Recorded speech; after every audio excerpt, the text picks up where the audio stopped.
Saudara-saudari, marilah kita mendengarkan renungan dengan judul Yesus Raja Segala Bangsa, yang berdasarkan pada Injil Matius bab 2 ayat 1 dan 2. Sesudah Yesus dilahirkan di Bethlehem di tanah Yudea pada zaman Raja Herodes, datanglah orang-orang Majus dari timur ke Yerusalem dan bertanya-tanya, "Di manakah dia, raja orang Yahudi yang baru dilahirkan itu? Kami telah melihat bintangnya di timur dan kami datang untuk menyembah dia." Dalam nama Bapa dan Putra dan Roh Kudus. Amin. Saudara-saudari terkasih dalam nama Tuhan Yesus Kristus. Pada hari Minggu ini, kalau di gerejamu ada kandang Natal, maka dapat kamu temukan kehadiran 3 patung raja dengan warna kulit yang beraneka warna: hitam, kuning, dan merah. Mereka itu melambangkan 3 orang Majus dari perwakilan bangsa-bangsa bukan Yahudi yang mau datang untuk menyembah Yesus, Raja orang Yahudi. Kesaksian iman yang ditulis oleh penginjil Matius ini mau menegaskan kepada para pendengarnya yang mantan pemeluk agama Yahudi untuk membuka diri pada pengakuan iman kekristenan bahwa Yesus itu dilahirkan untuk segala bangsa. Orang-orang Majus itu datang ke Yerusalem dan menanyakan di manakah anak itu dilahirkan. Mereka mendapatkan petunjuk bahwa ia dilahirkan di Bethlehem. Dengan mengikuti bintang timur, akhirnya mereka menemukan anak itu di sana. Maka masuklah mereka ke dalam rumah itu dan melihat anak itu bersama Maria, ibunya, lalu sujud menyembah dia. Saudara-saudari terkasih, menarik untuk diperhatikan bahwa mereka itu, yaitu orang-orang Majus dari timur itu, mereka tidak datang tangan hampa, melainkan membawa persembahan khusus untuk anak itu. Mereka pun membuka tempat harta bendanya dan mempersembahkan persembahan kepadanya, yaitu emas, kemenyan, dan mur. Para bapak gereja menafsirkan bahwa persembahan-persembahan itu memiliki makna yang spesial dan mendalam. Kepada Yesus dipersembahkan emas untuk menghormati dia sebagai raja di atas segala raja. Kepadanya juga dipersembahkan kemenyan, yaitu wangi-wangian yang dipersembahkan kepadanya sebagai Allah penguasa semesta dunia. Dan akhirnya juga dipersembahkan untuknya mur yang meramalkan bahwa kelak ia akan wafat dengan disalibkan dan dipakukan oleh bangsanya sendiri. Dari kisah penyembahan ketiga orang Majus itu, kita diundang untuk memberikan penghormatan dan sujud sembah yang seharusnya diberikan kepada Yesus Kristus, Anak Allah.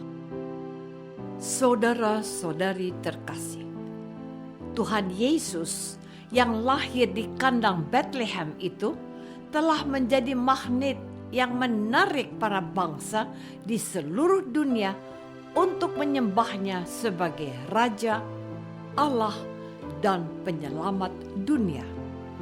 Jarak tidak menjadi halangan untuk mereka bisa menemukan Yesus. Keterbatasan informasi tidak menyurutkan mereka untuk bertanya, di manakah anak Yesus dilahirkan?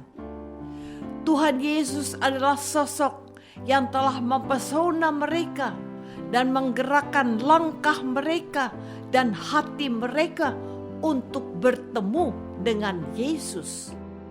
Pada hari ini, gereja menetapkannya sebagai Hari Anak Misioner. Artinya, anak-anak juga diundang dan diupayakan agar terlibat aktif untuk menjadi saksi-saksi Kristus di lingkungan mereka masing-masing. Sebagaimana para Majus memberikan minat pada kedatangan Yesus yang memberikan harapan bagi seluruh dunia, gereja dan kita dimohon untuk memberikan perhatian khusus pada pendidikan iman anak dari waktu ke waktu. Anak-anak harus mulai diberikan perhatian dan dilibatkan dalam berbagai kegiatan misi kegerejaan sesuai dengan bakat, minat, dan kemungkinan yang ada pada mereka. Cinta dan perhatian kepada anak-anak harus menjadi perhatian para orang tua, guru-guru agama, dan para pendamping iman di gereja di mana mereka dikumpulkan dan dididik.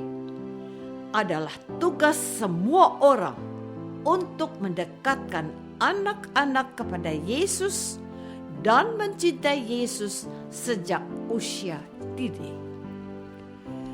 Saudara-saudari terkasih, hari ini adalah pesta penampakan Tuhan. Tuhan menyatakan dirinya sebagai Raja bagi segala bangsa.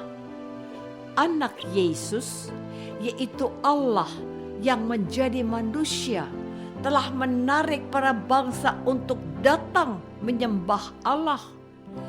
Anak-anak adalah tampilan sempurna wajah Allah. Dalam diri mereka kita dapat menemukan kehadiran Allah. Dalam diri mereka gereja menaruh harapan untuk masa depannya.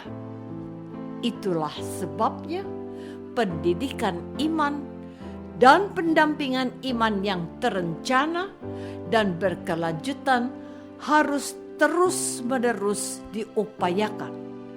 Kelak, mereka akan menggantikan kita dan meneruskan tongkat estafet karya misi gereja yang menyapa semua orang untuk berjumpa dengan Yesus. Hari ini Allah berkenan untuk menyatakan dirinya kepada para bangsa, dan kelahiran anak Yesus telah memberikan sukacita. Injil mencatat ketika mereka melihat bintang itu, bersukacitalah mereka, sebab bintang itu telah membawa mereka untuk menemukan tempat anak Yesus dilahirkan.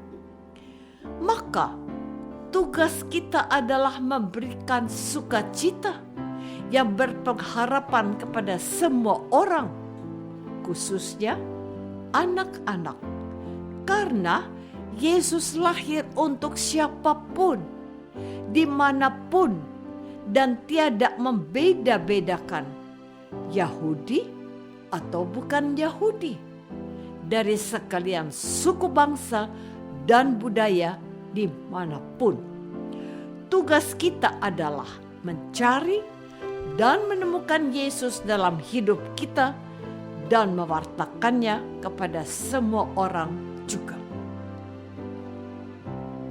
Apakah aku dalam hidupku sudah berusaha mencari Yesus dan bersaksi tentang Dia? Marilah kita berdoa. Bapa yang Maha Baik, Melalui pengalaman para majus, kami mengenal Yesus Putramu sebagai Raja Allah dan Juru Selamat dunia. Mampukanlah kami untuk rajin bersaksi tentang Dia yang kami sembah, Yesus, Tuhan dan Pengantara kami. Amin. Semoga kita semua selalu dinaungi dan dibimbing oleh berkat Allah yang Maha Kuasa, Bapa dan Putra dan Roh Kudus. Amin.